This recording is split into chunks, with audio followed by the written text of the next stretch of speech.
Co-locating battery storage with renewable energy generation is a hot topic globally, but especially in Germany. As the frequency of negative prices continues to rise, solar capture rates and PPA prices are falling, and project developers are looking at new revenue models. They are looking to de-risk their large-scale solar-only portfolios, whose revenues are sinking and at times even costing them money. Our clients are increasingly looking at building hybrid projects and adding battery storage to existing renewable portfolios. Through the government-backed innovation tenders, lots of co-located projects are already allocated in Germany every year. However, there are more options than just that when it comes to revenue models for hybrid projects. Jumping into Gridcog, we've modeled 4 approaches to understand how they stack up against each other. Let's take a look.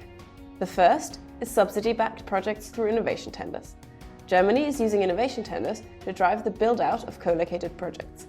These schemes offer fixed subsidies for 20 years, with premiums of often around 6 to 9 cents per kilowatt hour, and have been extremely popular. The September 2025 round, for example, was 4 times oversubscribed. These schemes make projects bankable while reducing risk. On the downside, however, they currently still pose restrictions, like batteries not being allowed to import from the grid. When we modeled this, revenues were stable but relatively modest. It's a good entry point, but doesn't capture the full flexibility of storage. The second model uses shared infrastructure, often referred to as classical co-location or cable pooling. Due to the low capacity factors of intermittent renewable energy, around 67% of wind and 87% of solar grid capacity often goes unused, so batteries can take advantage of the headroom. In January 2025, Germany introduced Netzüberbauung under paragraph 8a of the Renewable Energy Act.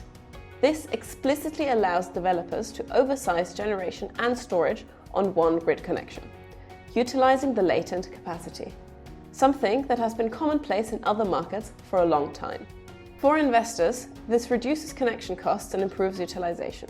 In our models, this strategy gave higher revenues than pure subsidies, but still capped by the renewable output profile. Our third option is the fully merchant co-optimization. This is the high-risk, high-reward play. The grid connection gets fully co-optimized across wholesale markets like day-ahead and intraday, and ancillary services like FCR and AFR, steering both assets accordingly.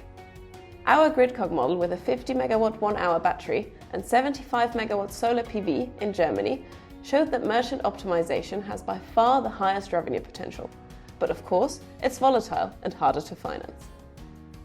The final site is under a partially merchant model with a hybrid PPA, where part of the output is sold through a corporate or long-term PPA, and the battery arbitrages the market when it's not serving that contract.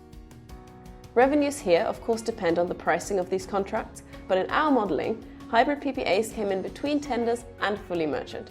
They provide stability by anchoring revenues with a PPA while still leaving room for market upside.